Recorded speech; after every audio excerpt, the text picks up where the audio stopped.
नमस्कार दोस्तों, मैं सागर वर्मा आपका स्वागत करता हूं मेरे इस YouTube चैनल कहानी माला में। मेरे इस YouTube चैनल का एकमात्र उद्देश्य ये है कि मैं अपनी कहानियां और रचनाएं आपके समक्ष प्रस्तुत कर सकूं। मैं आशा करता हूं कि आपको मेरी कहानियां बेहद पसंद आएंगी। तो बिना और देरी किए हुए आइए चलते हैं आज की कहानी की ओर, जिसका शीर्षक है द लास्ट कॉल। ये कहानी शुरू होती है जब मैं कॉलेज फाइनल ईयर में था। मैं north eastern part of India से हूँ, टू बी स्पेसिफिक असम। मेरी फैमिली में पेरेंट्स, मैं और डेजी जो हमारी डॉग है रहते हैं। ये उन दिनों की बात है जब हमारे देश के डिप्लोमेटिक रिलेशन हमारे competent neighbouring countries, to be precise military competent, काफी हद तक टेंस्ड हो गई थी। On the top Pakistan, on the east China.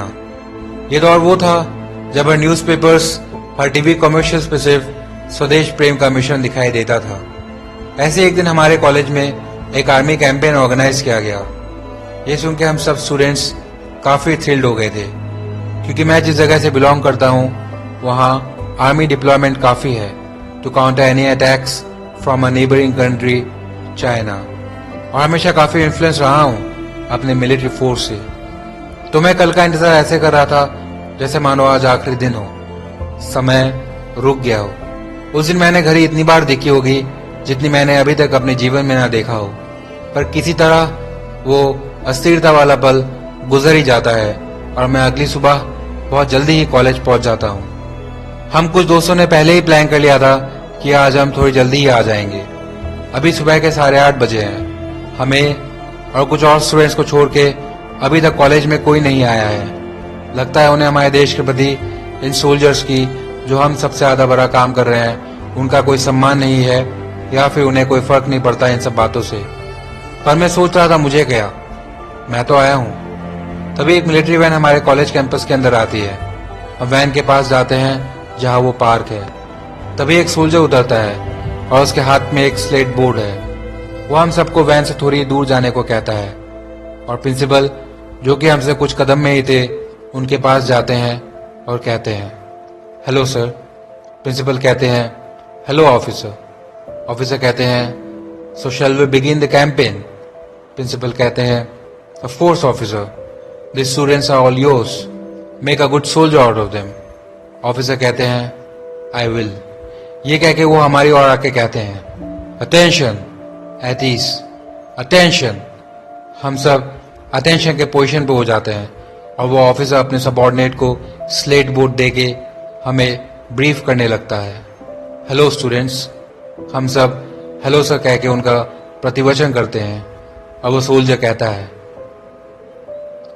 जैसा कि आप जानते हैं, गवर्नमेंट और आर्मी के इनिशिएटिव से हम देश के हर कॉलेजेस में जाके कैंपेन कर रहे हैं, क्योंकि आप सबको तो पता ही होगा कि हमारे नेबरिंग कंट्री से हमारे रिलेशन कुछ समय से स्वस्थ नहीं है।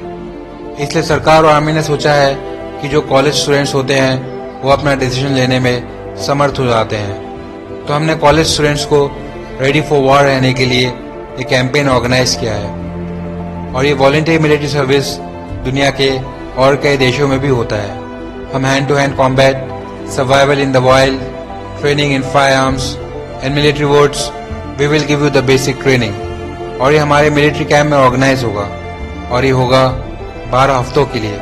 अगले महीने जब आपके एग्जाम्स ओवर हो जाएंगे, आपके रिजल्ट और सर्टिफिकेट्स आपको कैंप में ही मिल जाएंगे। आप घर जाइए, डिस्कस विद योर पेरेंट्स, और जो वॉलंटियर होना चाहता है 2 दिन में अपना नाम रजिस्टर कराएगा। आज मैं यही कह के अपनी बात खत्म करूंगा। डिस्पर्स। ये कह के वो वापस प्रिंसिपल की ओर जाते हैं और दोनों प्रिंसिपल कैबिन की ओर बढ़ने लगते हैं। फिर मैं और मेरे दोस्त एक हडल बनाते हैं और एक दूसरे से पूछते हैं, क्या करें, ज्वाइन करें। उन सब में तो सबसे ज्यादा श्योर मैं ही था, इसलिए सबसे पहले मैं कहता हूँ, मैं तो ज्वाइन करूंगा ही। और रही घर की बात, तो पेरेंट्स मान जाएंगे। मुझे सुन और मेरा श्योरनेस देख के और 3 दोस्त हाँ कर देते हैं और 2 दिन बाद मैं और मेरे 3 दोस्त अपना नाम एनलिस्ट कर देते हैं और हम आज से एग्जाम खत्म होने के दिन का आतुरता से इंतजार करने लगे। और आखिर वो दिन आ ही गया। हमें पिक करने के लिए कॉलेज में मिलिट्री वैन आई हुई है। और काफ़ी स्टूडेंट्स ने अपना नाम वॉलंटियर किया है। मैं अपनी बात में गलत था कि किसी को फ़र्क नहीं पड़ता। एक्चुअली सबको फ़र्क पड़ता है। हम सबको एक सीरियल नंबर दिया जाता है जो हम कैंप पहुंचकर रिपोर्टिंग ऑफिसर को देंगे, और अब हम कैंप की ओर बढ़ने लगते हैं, जो कि शहर से 5-5.5 घंटे की दूरी में है। तभी एक जवान अनाउंसमेंट करता है कि हम कैंप पहुंचने वाले हैं और हम सब अपने सीरियल नंबर अपने हाथों में रखें। मैं इतना एक्साइटेड आज से पहले कभी नहीं था। फिर हम एक एक करके बस से उतरते हैं और हमसे हमारा सीरियल नंबर ले लिया जाता है और हमें एक लाइन में खड़े हो जाने को कहा जाता है। ऐसे हमारे कॉलेज की तरह और भी कॉलेज के स्टूडेंट्स होते हैं, क्योंकि काफ़ी स्टूडेंट्स ऐसे थे जिन्हें मैंने या मेरे दोस्तों ने कभी नहीं देखा था। करीब 60-70 वॉलंटियर्स होंगे। हम सब लगभग 40 से 45 मिनट तक लाइन में खड़े रहते हैं, और वो भी गर्मियों का दिन। आज कुछ ऐसा लग रहा था कि साल का सबसे गर्म दिन आज ही है। काफ़ी वॉलंटियर्स के चेहरे पे असुरक्षित, बेचैनी वाले भाव साफ दिखाई दे रहे थे, मानो वो पहले दिन ही समझ चुके थे कि ये फील्ड और प्रोफेशन उनके लिए नहीं है। पर मैं इन सब बातों को अपने ऊपर हावी नहीं होने दे रहा था। मेरा लक्ष्य एकदम अडिग था। मैं अभी तो वॉलंटियर रोल में हूँ, पर मुझे अपना कैरियर मिलिट्री सर्विस पे ही करना है। और इसी तरह कुछ 40-45 मिनट बाद एक ऑफिसर आते हैं और हमें एटीज होने को कहते हैं और हमें ब्रीफ करने लगते हैं। आप सबका बहुत स्वागत है इस कैंप में। आज से 12 हफ्तों के लिए आप हमारे साथ हैं। आप इसी कैंप के सराउंडिंग के अंदर ही रहेंगे। जो भी आपकी ज़रूरत की चीज़ें हैं आपको मिलिट्री कैंप के कैंटीन में मिल जाएगा, और जो चीज़ें नहीं होगी कैंटीन में उसे आपको भूलना होगा, क्योंकि अभी आप 12 हफ्तों के लिए एक मिलिट्री लाइफ जिएंगे जहां रिसोर्सेज लिमिटेड है और रिस्पॉन्सिबिलिटीज हाई। मैं आपका कमांडिंग ऑफिसर हूं और ये आपके रिपोर्टिंग ऑफिसर जो आपको ट्रेन करेंगे। एक और ऑफिसर जो उनके पीछे है। अभी रिपोर्टिंग ऑफिसर आपको एड्रेस करेंगे। ये कह के वो चले जाते हैं। जो रिपोर्टिंग ऑफिसर है वो आम इंसान जैसा नहीं लगता है। जैसे ही वो हमें एड्रेस करने आता है, मानो एक ट्रक आके रुक गया हमारे आगे। 6.5 फीट जैसे ऊंचाई, uniform completely pressed, hairstyle जो एकदम स्लिक है, और फिजिकल अपीयरेंस ऐसा जैसे शरीर का हर मसल जैसे कसा हुआ हो। डाइस पे आके वो हम सब वॉलंटियर्स को देखता है और एड्रेस करता है, हेलो सिविलियंस। और शायद आप में से बहुत कोई ये वर्ड सिविलियन आखिरी बार भी सुनना चाहेगा, क्योंकि ये कैंपेन जो 12 हफ्तों का होगा, आखिरी में एक मेरिट लिस्ट निकाली जाएगी, और जिस कैडेट का नाम हुआ होगा वो अपना नाम मिलिट्री सर्विस के लिए एनलिस्ट करा सकता है और इस देश को अपनी सर्विस दे सकता है। और एक बात, जिस वॉलंटियर को जितने पॉइंट्स मिलेंगे उसके अकॉर्डिंग उनको रैंक अपॉइंट किया जाएगा। आप सबके सीरियल नंबर वाइज आपके बेड्स असाइन कर दिए गए हैं, और किस बंकर में है वो आपको ये बोर्ड जो लगा है इसे पता चल जाएगा। कल से आप सबकी ट्रेनिंग स्टार्ट होगी शार्प 5 AM। अभी आप सब जा सकते हैं, डिस्पर्स। ये कह के वो अपने सबऑर्डिनेट के साथ जो उस दिन कॉलेज में आए थे उनके साथ वहां से चले जाते हैं। फिर मैं और मेरे दोस्त उस बोर्ड में देख के अपने सीरियल नंबर के अकॉर्डिंग अपने बंकर्स की ओर चले आते हैं। हमारे बंकर में हम 6 वॉलंटियर हैं, 4 हम और 2 किसी और कॉलेज के। फिर कुछ देर रुक के मैं घर वीडियो कॉल करता हूँ। हेलो पापा। पापा कुछ बेचैन होकर पूछते हैं, हेलो बेटा, पहुंच गए तुम? हम कब से तुम्हारे फोन का इंतजार कर रहे हैं। हो गया सब अरेंजमेंट? कुछ खाया कि नहीं? पापा के इतने सारे सवालों को सुन मैं मुस्कुरा के कहता हूँ, हाँ पापा, मैं ठीक समय ही पहुंच गया था, पर सब अरेंज करते करते थोड़ा समय ज़्यादा लग गया, इसलिए कॉल नहीं कर पाया। पापा कहते हैं, ठीक है बेटा, टेक केयर, ले माँ से बात कर। माँ कहती है, बेटा एक मैसेज तो ड्रॉप कर देते। मैं हंस के माँ की बात पे सहमति भरता हूँ। मैं बैक कैमरा स्विच करके पापा को अपना रूम दिखाता हूँ और कहता हूँ, कैसा है माँ? पापा दोनों कहते हैं, वेरी नाइस। तेरी माँ पूछती है, वो बैग किसका है? मैं कुछ झिझक के कहता हूँ, बैग? ये कुछ सामान खरीदना पड़ गया तो उसके लिए एक बैग लेना पड़ गया। माँ हंस के कहती है, अच्छा। और कुछ देर यहाँ वहाँ की बातें कर मैं कॉल डिस्कनेक्ट कर देता हूँ। इसी तरह दोपहर से शाम हो जाती है और हम अपनी ट्रेनिंग यूनिफॉर्म पहन के कैंप को एक्सप्लोर करते करते प्लेग्राउंड पहुंच जाते हैं, जहां पहले से हमारे बंकर के बाकी वॉलेंटियर्स वहां हैं और थोड़ी दूर कुछ सोल्जर्स वॉलीबॉल खेल रहे हैं। उन वॉलेंटियर्स को देख जो हमारे बंकर मेट है, एक सोल्जर कुछ कहता है अपने दोस्त को और वो उनकी ओर आने लगते हैं। तभी इनमें से एक सोल्जर कहता है जो उस ग्रुप का लीडर लग रहा था, hello, where are you from mate? इसका जवाब उनमें से एक वॉलेंटियर देता है, we are from the city, we are the volunteers. ये सुन वो लीडर कहता है, oh, you are the volunteers and you are from the city. Guess what, we don't need any volunteers, हम खुद ही काफी है जंग जीतने में। वैसे how old are you guys? उनके एक्सप्रेशंस देख के मुझे ऐसे लगने लगा कि वो बुरी इंटेंशन से उनको घेर रहे थे।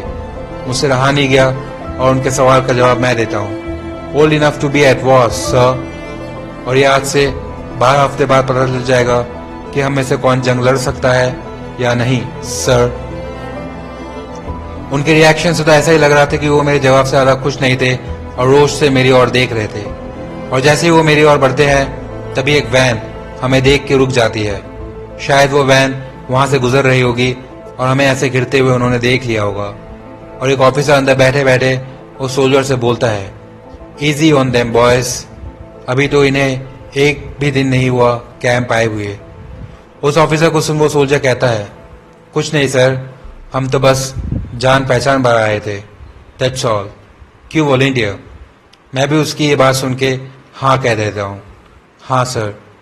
ये सुन के ऑफिसर हमें अपने बंकर जाने का ऑर्डर देता है और हम अपने बंकर चले जाते हैं।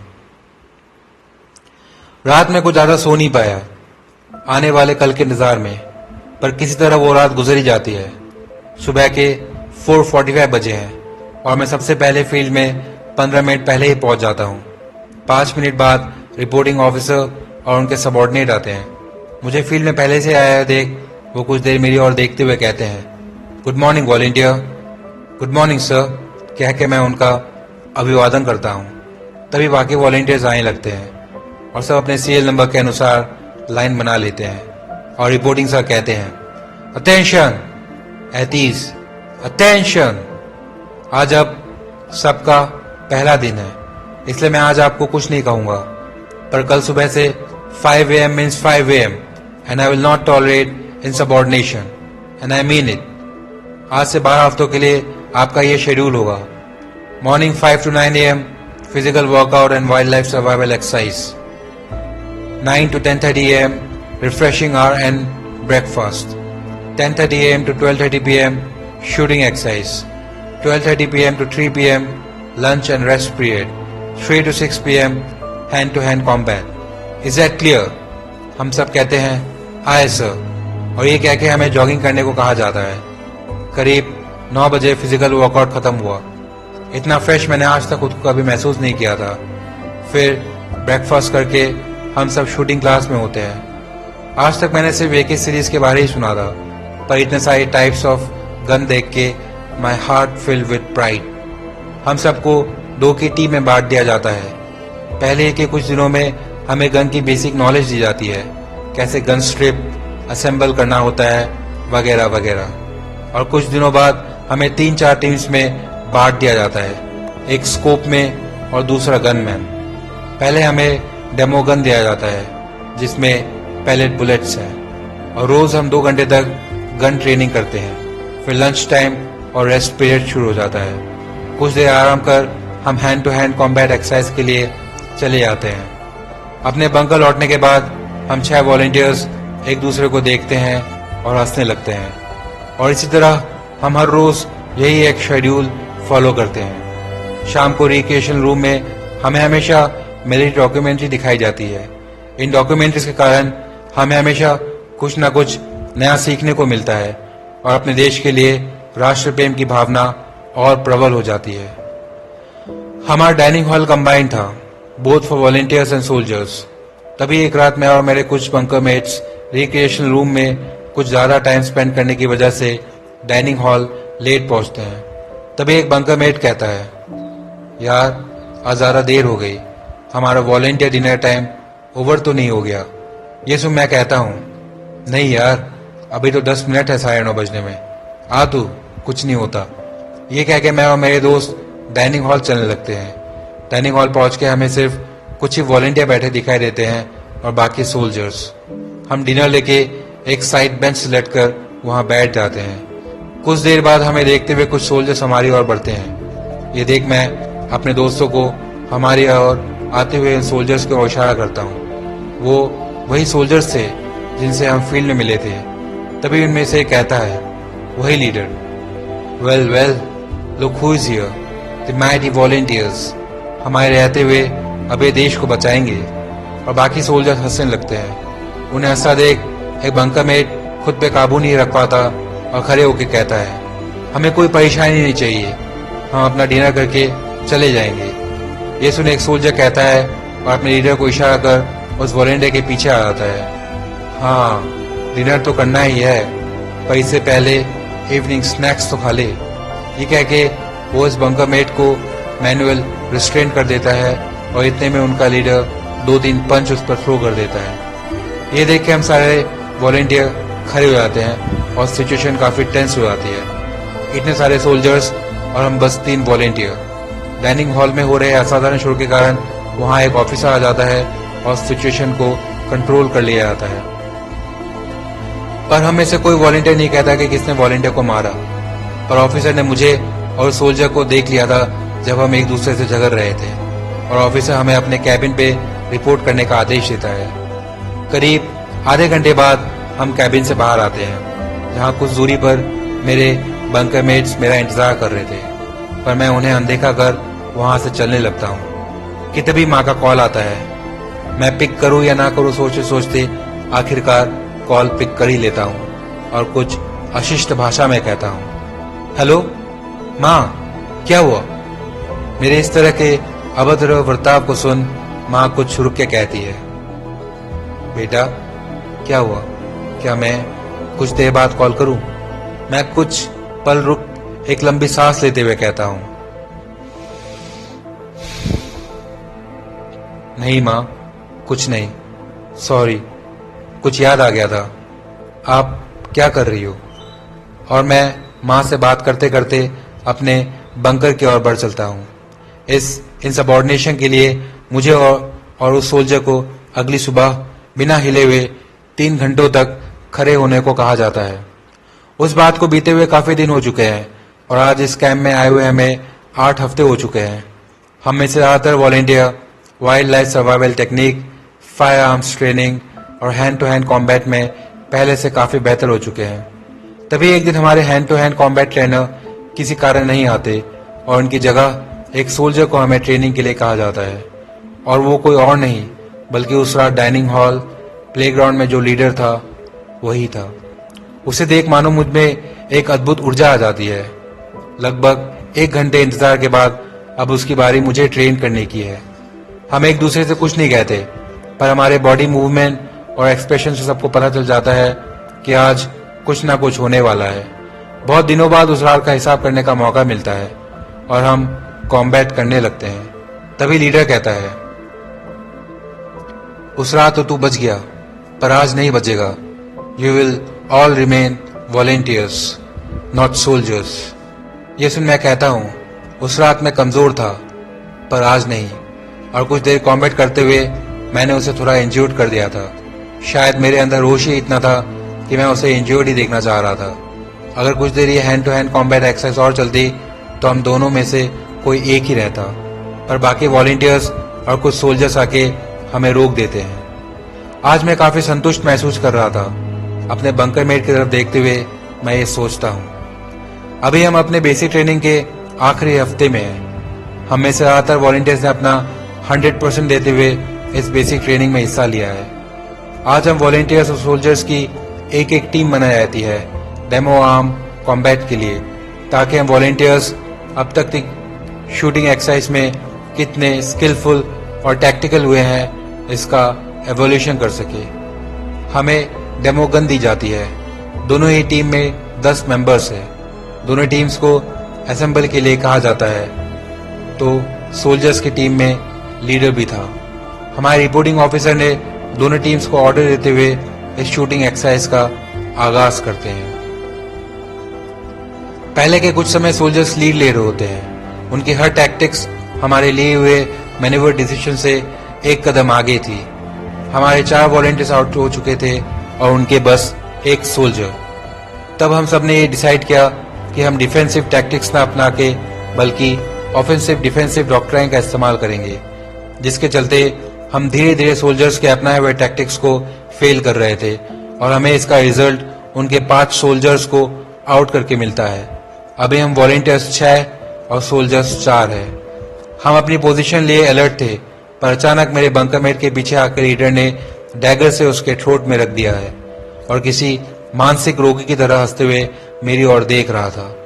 उसे ऐसे हंसते देख हम सोल्जर्स और वॉलंटियर कुछ समझ नहीं पा रहे थे। तभी मैं कहता हूँ, देखो ये तुम क्या कर रहे हो। मुझे सुन एक सोल्जर कहता है, क्या तू पागल हो गया है? Put the knife down, this isn't a joke. देख खून निकल रहा है उसके गले से। मेरा बंकरमेट रोते हुए मुझे कहता है, मैं मरना नहीं चाहता हूँ, प्लीज छोड़ दो मुझे। बंकरमेट को ऐसा रोता हुआ देख लीडर कहता है, now who is the mightiest one? मैंने कहा था ये जंग हमारे लिए छोड़ दो। सोल्जर कहता है, यू नीड हेल्प। तभी रिपोर्टिंग ऑफिसर लीडर के पीछे आके स्टन गन से उसे डिस्टेबलाइज कर देता है और मिलिट्री पुलिस उसे अरेस्ट कर लेती है और जाते जाते रिपोर्टिंग ऑफिसर उसे कहते हैं, you will be trial in the military tribunal and you will be court martial for this. आज बेसिक ट्रेनिंग का आखिरी दिन है। हम में से सब यही सोच रहा होगा कि हमारे नाम उन एनलिस्ट वॉलंटियर्स में ना हुआ तो क्या हुआ, पर ये 12 हफ्ते हमारी जिंदगी का सबसे अर्थपूर्ण 12 हफ्तों में से होगा। कुछ देर बाद जिन वॉलंटियर्स का सिलेक्शन हो जाता है उनके नाम नोटिस बोर्ड में पिन कर दिए जाते हैं। कुछ देर नाम तलाशने के बाद मुझे अपना नाम दिखाई देता है, जिसे देख के मैं खुद को रोक नहीं पाता और खुशी से दोनों बाहें ऊपर किए हुए देखता हूँ और खुद को कहता हूँ, congratulation Ajay, you really did this. मैं अपनी खुशी लिए घर वीडियो कॉल करता हूँ। हेलो पापा, क्या कर रहे हैं? माँ कहाँ है? पापा कहते हैं, यही है बेटा, रुको। और माँ भी आ जाती है। मैं कहता हूँ, हेलो पापा, हेलो माँ। पापा माँ दोनों मुस्कुराते हैं और कुछ आश्चर्यपूर्ण तरीके से पूछते हैं, बेटा तुम कहाँ हो और तुमने ये मिलिट्री यूनिफॉर्म क्यों पहन रखी है? मैं कुछ देर रुक एक लंबी सांस लेते हुए कहता हूँ, पापा माँ, मैंने आप दोनों से एक बात छुपा रखी थी। हमारे कॉलेज में एक मिलिट्री कैंपेन ऑर्गेनाइज किया गया था, मिलिट्री वॉलंटियर सर्विस के लिए, to participate in the war. मैंने अपना नाम एनरोल करा लिया था और 12 हफ्तों से मैं यही मिलिट्री कैंप में हूँ। आज मेरी ट्रेनिंग का आखिरी दिन है और गेस व्हाट माँ पापा, I got selected, your son got selected for the war. मैंने ये बात आपसे इसलिए शेयर नहीं की क्योंकि अगर मैं कहता तो शायद आप। ये सुन दोनों थोड़ी देर कुछ नहीं कहते, पर पापा की खुशी और माँ की आंसू भरी आवाज ने उस पल को काफी भावुक कर दिया था और दोनों एक साथ कहते हैं, मैंने कॉन्ग्रेचुलेशंस बेटा, हमें हमेशा यकीन था। मैं बड़ी उत्साह से कहता हूँ, थैंक यू पापा माँ, मुझे हमेशा यकीन था कि आप मेरा साथ अवश्य दोगे। फिर मैं कहता हूँ, डेजी कहाँ है? पापा कहते हैं, यही है, एक सेकेंड, ये रही। मैं मुस्कुरा के कहता हूँ, hey Daisy, how are you? I miss you so much. मुझे इतने दिनों बाद देख डेजी बहुत एक्साइटेड हो जाती है और रोने लगती है। मैं भी भावुक हो जाता हूँ और पापा डेजी को सीने से लगा लेते हैं। मैं कहता हूँ, पापा माँ, हमें कल ही यहाँ से रिपोर्ट किया जाएगा। शायद ये मेरी आखिरी कॉल हो, पर मैं हमेशा आपके साथ हूँ। I love you both so much. पापा माँ कहते हैं, वी लव यू टू बेटा, टेक केयर ऑफ योरसेल्फ, और हम भी तुम्हारे साथ हमेशा है। ये सुन मैं खुद को रोक ना सका और tears come out of my eyes और मैं कहता हूँ, मुझे पता है माँ पापा, डेजी को मेरा प्यार देना। बाय पापा, बाय माँ। पापा माँ कहते हैं बाय बेटा, और ये कह के मैं फ़ोन रख देता हूँ। और ये आखिरी बार है जब मैंने मेरे पेरेंट्स को देखा था। समाप्त। तो दोस्तों, आप सबका बहुत धन्यवाद अंत तक बने रहने के लिए। मैं उम्मीद करता हूँ कि आपको मेरी ये कहानी बेहद पसंद आई होगी। तो लाइक, शेयर और कमेंट करना बिल्कुल ना भूलें। और हाँ, इस चैनल को अवश्य सब्सक्राइब कर ले ताकि आप तक हमारी नोटिफिकेशंस पहुंच सके। तब तक के लिए नमस्कार। जय हिंद।